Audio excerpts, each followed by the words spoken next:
The Elf on a Shelf Christmas Tradition. I was talking with a friend recently who had never heard of Elf on a Shelf until she saw some commercials for it.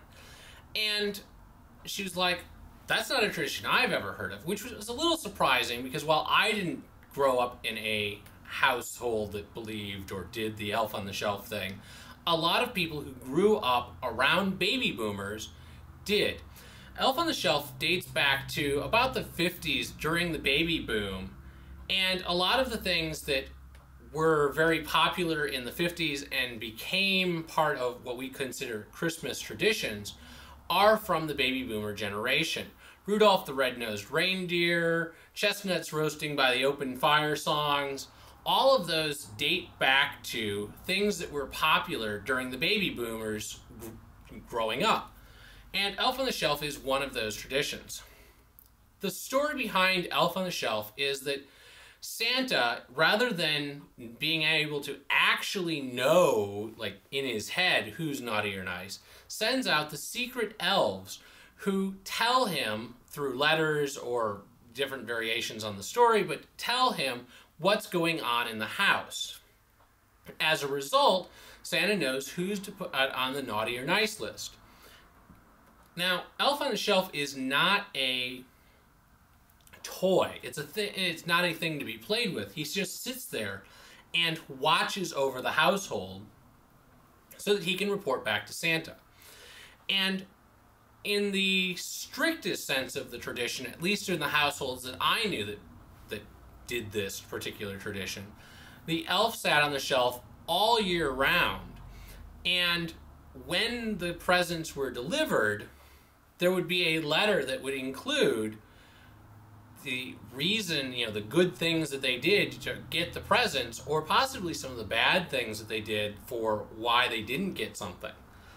And to me, this is the ultimate in child psychology warfare experiment. I don't know the exact word to be using, but if I had kids, and I don't, I would be convincing them of the Elf on the Shelf and believing in Santa until they were in their late 30s, because I could see it now. I would let my kids get away with 1 or 2 bad things a year that might even be some of the worst things that they did, or maybe not, but I'd let them get away with something. Pretend I didn't know that it happened.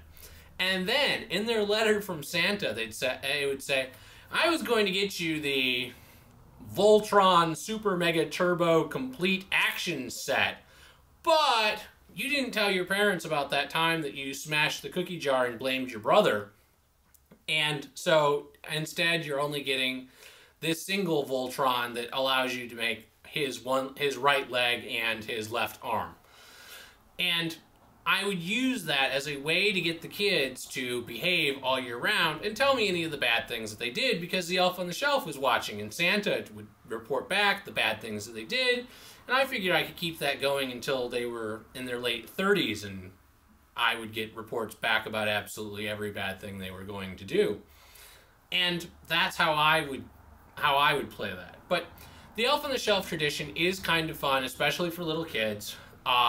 The box typically arrives in the mail 6 or 8 weeks before Christmas.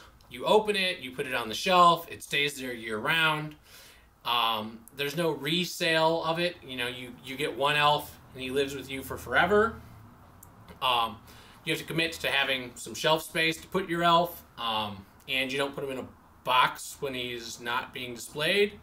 But, it's kind of a cool tradition. It's kind of sad that they're monetizing it the way that they are now, because it used to be a very cheap present toy that helped keep the Christmas tradition alive throughout the year, and now it's been so commercialized that it's like Frosty the Snowman.